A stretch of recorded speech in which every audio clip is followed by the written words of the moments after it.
Selamat datang kembali di channel YouTube saya, Charles Lee. Pada kesempatan kali ini saya akan membahas tentang pertanyaan dari teman saya. Dia membeli saham BABP itu di harga pucuk ya, di sekitar 520 di Agustus 2021. Lantas apa yang harus dilakukan? Apakah harus cut loss atau hold saja saham ini atau gimana? Oke. Tonton sampai habis video kali ini. Saya akan membahas apa solusinya untuk case teman saya ini. Oke, buat teman-teman yang baru nonton channel YouTube saya, saya ucapkan selamat datang dan selamat menonton video kali ini. Jangan lupa like, share, dan subscribe channel YouTube saya. Seperti itu. Buat teman-teman yang sudah like, share, dan subscribe channel YouTube saya ucapkan terima kasih banyak atas support dan dukungannya sehingga channel ini bisa lebih berkembang lagi.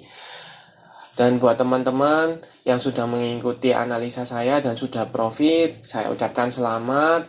Tetap harus analisa, cuma kita akan membantu memberikan review atau analisa dari beberapa saham yang di request oleh teman-teman atau saham-saham potensial seperti itu.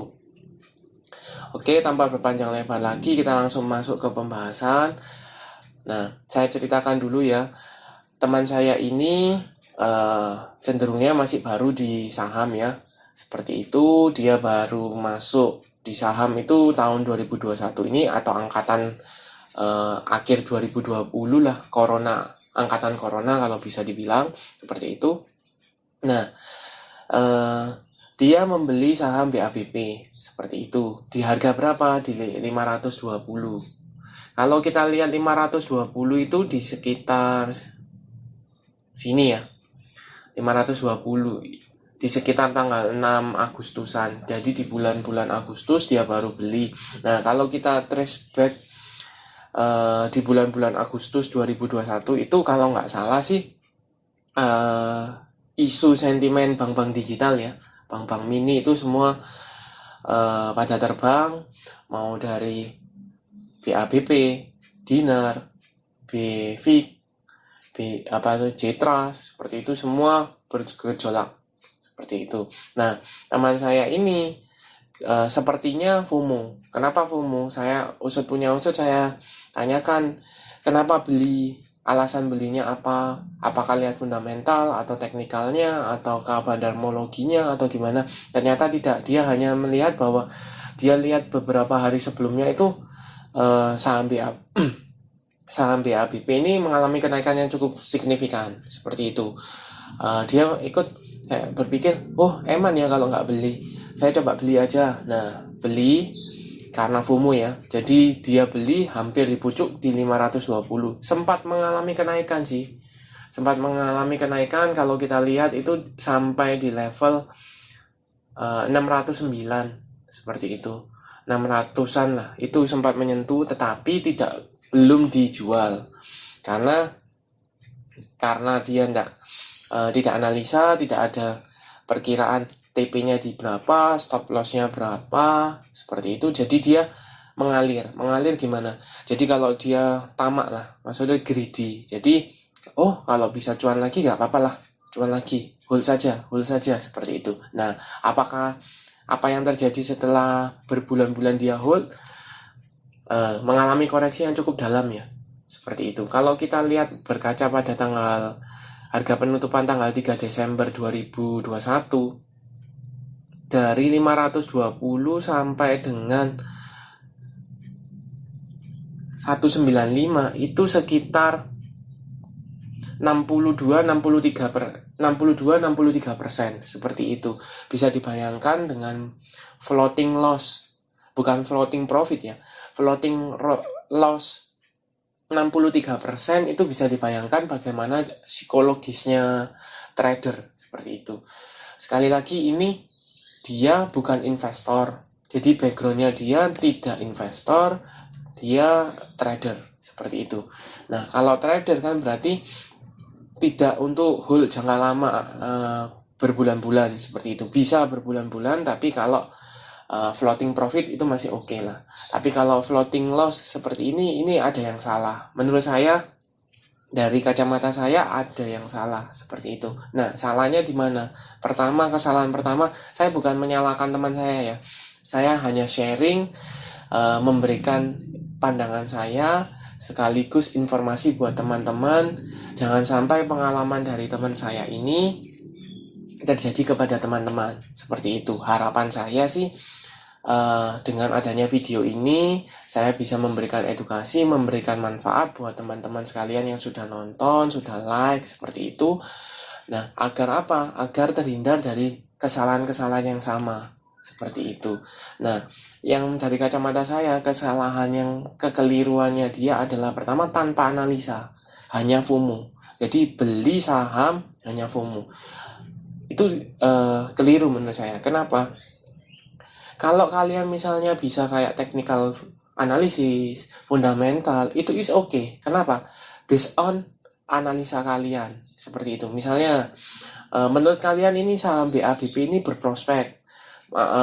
Fundamental okay. Nah, based on fundamental, track recordnya dilihat, oh memang seperti itu. Kondisinya bagus, keuangannya bagus, prospeknya cerah. Nggak apa-apa. Hold saja, itu masih okay. Seperti itu. Nah, kalau misalnya technical analysis, kita ngomongkan di sini belinya. Oh, break resisten, kita beli. Oke, enggak apa-apa, beli. Tetapi tentukan dulu, kira-kira TP-nya berapa. Nah, seperti itu. Nah, di dalam dunia saham, jangan, kalau saya ya, secara pribadi, saya lebih condong the worst case-nya itu seperti apa. Jadi, kalau seandainya break seperti ini, oh ini break dari resisten di 340, oke, nggak apa-apa. Analisa kan mungkin berbeda-beda, tapi tujuannya kita kan di pasar saham kan mencari laba, mencari cuan, seperti itu. Nah, dalam dunia saham kita bisa estimasi, oh kalau naik itu ke titik mana. Nah, tetapi kalau saya utamakan dulu itu meminimalisasi resiko. Kalau break dari resisten naik sampai di misalnya dari beli 340 mau naik dari 400, 500 is okay gitu loh. Kenapa? Itu kan cuan. Enggak apa-apa. Mau naik ke 1000 pun is okay. Tapi yang penting adalah jika beli di 340 kemudian koreksi sampai batas mana yang bisa kita tolerir. Seperti itu. Misalnya ada yang stop loss ketat 3%, 5%, 10%, kan batas toleransi masing-masing buat teman-teman semua kan mungkin berbeda-beda, seperti itu. Ada yang maksudnya dari harga beli 5% saya harus cut. Oke, ada yang ngomong, oh saya anti cut loss, saya tunggu aja di support. Oke, boleh seperti itu. Jadi ketika break support maka harus lepas, seperti itu. Kita ambil contoh dari case-nya teman saya, beli di 520. 520. Mungkin buat teman-teman, mungkin video ini agak panjang ya, karena saya akan berusaha menjabarkan sedetail mungkin agar bisa dijadikan pengalaman buat teman-teman. Bukan saya menggurui teman-teman ya, bukan. Tapi saya hanya berniat untuk memberikan edukasi, pandangan saya bagaimana mencari cuan di saham, bagaimana caranya meminimalisasi resiko. Seperti itu. Beli di 520 berarti di sekitar ini ya, antara tanggal 5, 6 Agustus 2021. Kalau sekarang sudah di Desember berarti sekitar 3-4 bulanan, seperti itu. Oke. Nah, seharusnya kalau dia misalnya beli di 520, anggap saja dia tidak take profit di 600 lah. Ya kan, tidak di 600 is okay gitu loh. Tetapi perlu kita pertimbangkan cut loss-nya, titik cut loss-nya atau toleransi stop loss-nya di mana. Misalnya konservatif, beli di 520, misalnya dia toleransi 10%, 10%. Di 568, 570 is okay gitu loh. Jadi ketika menyentuh itu sudah loss, cut. Seperti itu. Atau misalnya kalau nggak beli di sini, cari nih supportnya di mana. Cari supportnya di mana. Kita coba trace. Oh, di sini ada support di level 430-an. Oke, gitu loh. Tetapi bisa nggak mentolerir floating loss-nya berapa persen ini? 17%, hampir 18%, belum termasuk fee. Seperti itu. Bisa nggak mentolerir 18%? Kalau bisa, is okay, gitu loh. Tetapi kalau tidak bisa, misalnya saya bisanya cuma 5%, mentok 6%. Oke, gitu. Jadi ketika nyentuh di 594, 596, cut loss. Seperti itu. Kenapa harus kejam, tanda kutip ya, kejam di cut loss? Seandainya teman-teman cut loss di 494 aja lah, di 594 teman-teman sudah aman, maksudnya safe tanda kutip 60%. Jadi resiko teman-teman hilang duit 60% dari modalnya itu sudah berkurang, sudah hilang. Kenapa? Meminimalisasi resiko. Yang tadinya kalau kita hold sampai sekarang, kita berandai-andai ya, sampai di tanggal 3 Desember berandai-andai itu sudah floating profit kan floating loss itu 63%. Jadi kalau di cut loss di 5%-nya, maka teman-teman itu sudah safe tanda kutip 59%. Seperti itu. Loh, kan mungkin buat teman-teman yang bingung. Loh, kan kita nggak tahu ke depannya. Siapa tahu naik. Siapa tahu ini cuma fake apa itu enggak fake breakout seperti itu. Loh, itu urusan yang berbeda. Kenapa? Ketika itu fake breakout, misalnya di sini nyentuh nih level supportnya buat teman-teman. Oh, 490, 480 menyentuh nih sudah. Tetapi besoknya rebound, itu analisa yang berbeda, case yang berbeda. Jadi amankan dulu modalnya, cut loss dulu. Kemudian kalau sahamnya ini bergerak naik kembali, ada technical rebound atau ada momentumnya kembali, ada sentimen positif kembali, analisa dulu. Oke, stop loss di berapa, taking profit di berapa, kemudian naik, itu silakan. Entry kembali itu enggak apa-apa. Seperti itu. Contoh di sini, tidak di stop loss di sini tidak. Kemudian menyentuh EMA 50 juga tidak di stop loss. Oke. Oh, technical rebound, mantul. Kemudian dibawa turun lagi. Nah, pertanyaan saya ketika mantul di sini tidak dijual. Kenapa? Mungkin buat teman-teman kan pasti berpikir, oh, reversal, berbalik arah. Bisa naik kembali. Oh, bisa nih.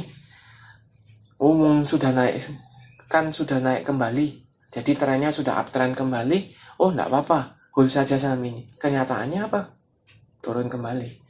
Break dari EMA 50. Wah, bisa naik lagi. Hold lagi akhirnya. Turun.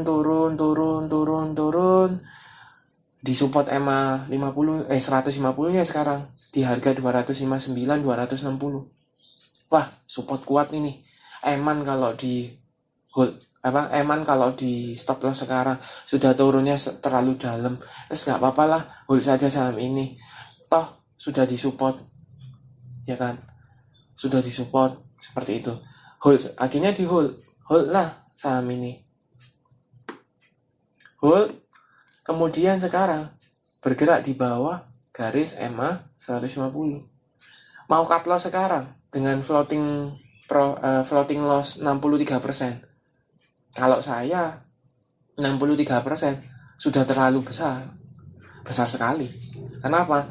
Kalau dengan floating loss 63%, 60% harus profit itu berkali-kali lipat. Kalau kita asumsikan 60% balik naik 60% aja belum BEP.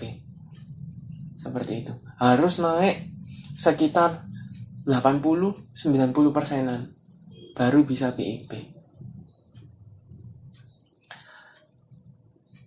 Katakanlah kalau ini dari 195 100% aja cuma 400-an. Sekian. Belum BEP. Itu sudah kenaikan 100% dari 195. Seperti itu. Jadi bisa dibayangkan ya, bagaimana ruginya jika menghold saham atau membeli saham, mengeksekusi saham, tetapi tidak ada trading plan-nya, tidak ada batas pengamannya, tidak ada meminimalisasi resiko. Seperti itu.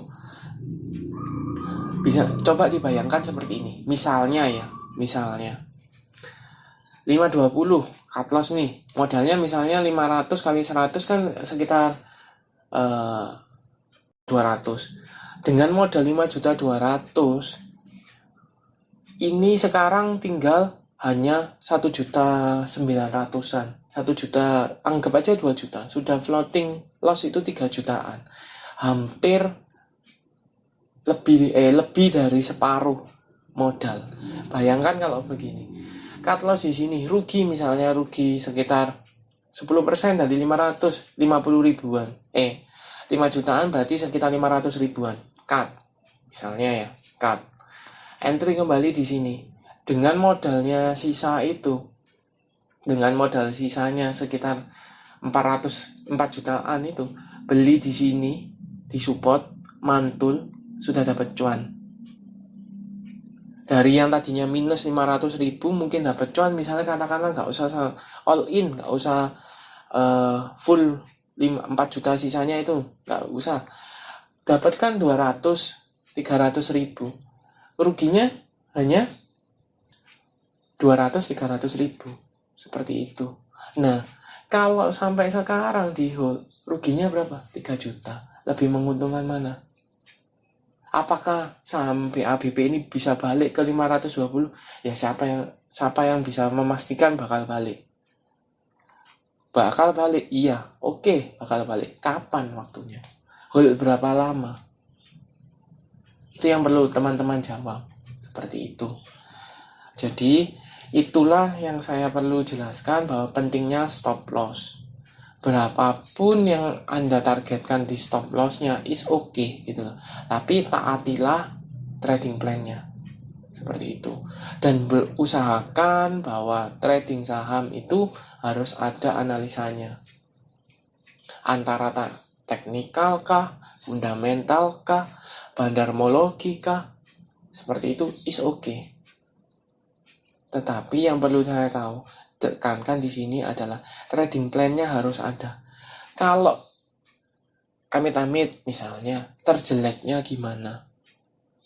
Kenapa? Itu untuk mengamankan aset Anda, aset teman-teman, seperti itu. Ini satu contoh BABP, seperti itu. Kita coba lagi kalau misalnya sekarang yang mungkin ini teman saya nggak punya ya. Ini cuma hanya sekedar informasi saja. Bisa dibayangkan kalau misalnya contoh ini, SMGR, Semen Indonesia. Beli di pucuk. Nggak usah pucuk, paling pucuk lah, 10.000, nggak usah. Di sekitar 9.700 beli. Break support kuatnya di 9.300. Oh, bisa mantul nih. Kebetulan ada MA 150 nih, break nih.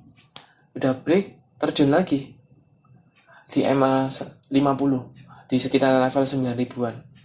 Oh, masih bisa mantul.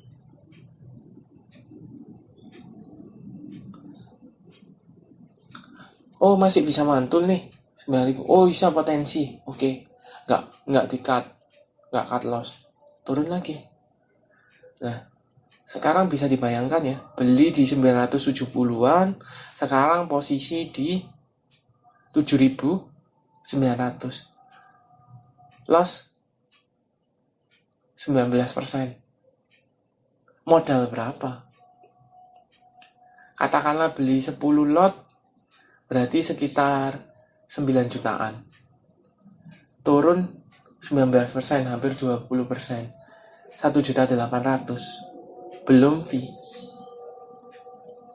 Seperti itu. Itulah pentingnya cut loss, pentingnya trading plan. Seperti itu. Oke, tanpa berpanjang lebar lagi, saya akhiri video kali ini. Buat teman-teman, jangan lupa like, share, dan subscribe channel YouTube saya. Buat teman-teman juga yang mau dibantu diberikan review, analisa untuk saham-sahamnya, bisa komen di kolom komentar. Saya akan usahakan untuk membantu memberikan review atau analisa saham-saham tersebut. Oke, terima kasih sudah menonton. Sampai ketemu di video selanjutnya. Terima kasih.